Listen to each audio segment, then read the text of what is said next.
Welcome to our very first episode of Dungeons and Dragons Monster Tournament, CR Level 1 and 2 Tournament. You can see in my poorly handwritten page a bracket of 16 monsters, some CR1, some CR2, and they are going to battle one-on-one until a victor is made. The first match we have today is going to be the Ghoul versus the Yuan T Pureblood. I don't feel very well, so excuse my voice, but we have a map that we made. We have the goals starting in a crypt, so to speak, and Yuan T blood has come into the battlefield, and we are going to roll initiative. Yuan T gets the red dice, and the Ghoul gets the blue dice. And we have an 18 and a 13. Yuan T will go first. Phenomenal. So Yuan T gets to go first, and she gets a movement of 30. She doesn't know where the goal is yet, but she will soon. 5, 10, 15, 20, 25, 30 moving up. The goal heard something. We'll probably use a perception check for that. No, the goal didn't hear anything. It will not move this turn at all. So Yuan T goes again. 5, 10, 15, 20, 25, 30. And he's going to try to hear her that time, and does with a 17. And he heard her. The goal is going to come out 3, 4, 5, 6 with movement. So the goal looking a little dangerous like this. These cards are great if you don't have them and you play. I suggest you buy a box of them. I got mine at the Barnes & Noble, and the Yuan T coming at you with the poison dagger. All right. Now Yuan T's turn. She has her bow out right now. So she has visual sight of him and is going to actually attack with her short bow right now. And she gets a 4 plus 3, which is only 7, does not hit the goal at all. The goal's seen that and is going to go right at her. 5, 10, 15, 20, 25, 30. And he's not close enough yet. She's going to use a bonus action to switch weapons. So she switches weapons from her short bow to her scimitar. And then she is going to move up 1 and try to attack him one more time. And she gets a 19 plus 3, which will hit with a 1d6 of damage. Oh shit, into the fucking thing, guy. All right. So that would be 6 slashing damage for the goal. The goal taking, boom, 20, 16 HP left for the goal. Goal taking damage now. They're right up close to each other. The goal's going to try to claw her. And he gets a 17 plus 4, which definitely hits the Yuan T, which will do 2d4 slashing damage. Let's grab these d4s. D4s are very hard to pick up. 7. So that's 7 plus 2, which would make it 9 slashing damage. So she went from 40 HP to 31. A lot of HP more for the Yuan T, actually. And if the target creature, other than an elf or an undead, must succeed on a Constitution saving throw. And she is definitely not an elf, definitely not an undead. So she's going to have to do a Constitution saving throw. And she doesn't succeed. Now, she is going to be paralyzed for 1 minute.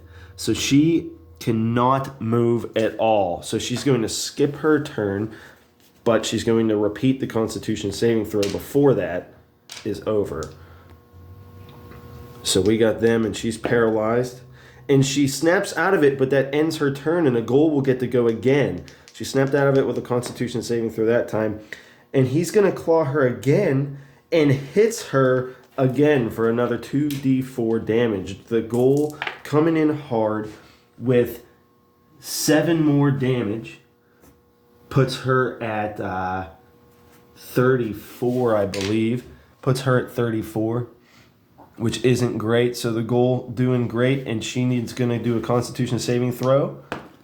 And she succeeded it that time. She's not paralyzed. She's going to come out at him with the scimitar. Scimitar for a 13 will do a 1d6. And that's going to be That's going to be 5 damage. I'm all over the fucking place with this, dude. I'm using my phone to record this, and I'm trying to write shit down as I do it, but that's okay. We'll get better at this as time goes forward. But she gets a multi-attack with that scimitar.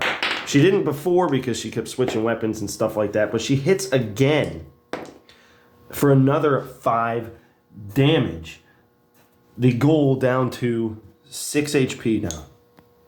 The ghoul's down to 6 HP. Yuan Ti down to 34. Yuan Ti doing very, very well in this fight. Close combat. He's going to try to claw her again. And I believe he gets her. He gets a 10 plus 4, 14 for her AC being 11. Hits again with 2d4s coming to roll the dice. And 2 and 2 make 4. And then plus 2 makes 6. So that puts her down to 28 HP left. She has to do a Constitution saving throw now. And she succeeded it. It is Yuan Ti's turn once again.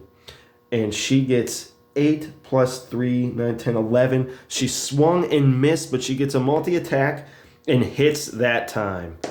The second one hits. She gets 5 plus 1, which is 6 HP. Puts the ghoul down to 0 HP. And the ghoul, boom, gets slain on this wonderful gridded map. Phenomenal first bout. The ghoul is going to be done in Yuan Ti pure blood. Moving forward, the next match in the next episode will be the Death Dog versus the Bugbear, probably in the woods somewhere, maybe a smaller map so they can get to each other a little bit quicker. I enjoyed the perception checks I used for that.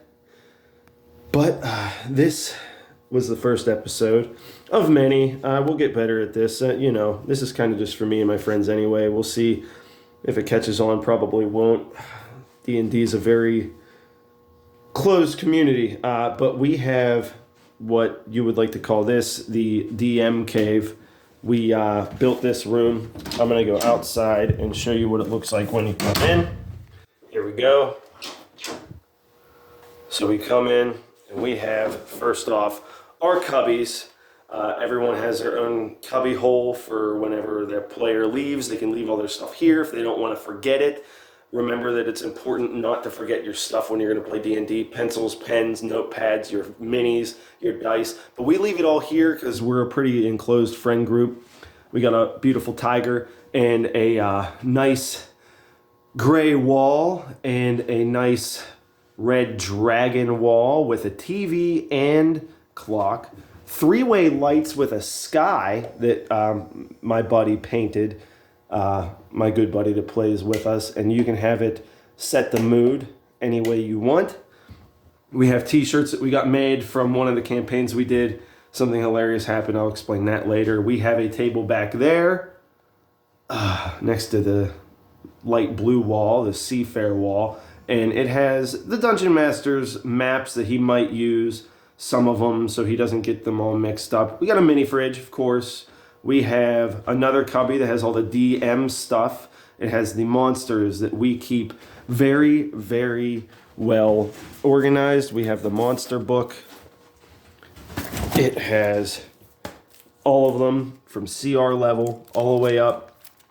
Very organized. You can find what you need very easily. The DM table. I use 2. I'm the DM this time, but we can raise and lower this thing. As you can see, we can raise and lower it with this button. That way the DM can be comfortable, as well as all the stuff he needs, all of his dice, little figures. Back here, I'm swiveling fast. We got more maps that the DM can use, the DM handbook, everything like that. We have a shelf with some minis and DM screens, shelves with minis all labeled, things like wagon ambushes and logs and fire pits and things like that, just horses, mules, all organized very well. All of our other minis, from ghosts to ghouls to goblins to zombies, all of it's right there with our chalice and all our other shit. We have white erase markers. When the session starts, get into your characters, because I'm sick of people not getting into their characters. But that's been the first episode. We'll get back at it soon with the Death Dog versus the Bugbear. I'll see you then.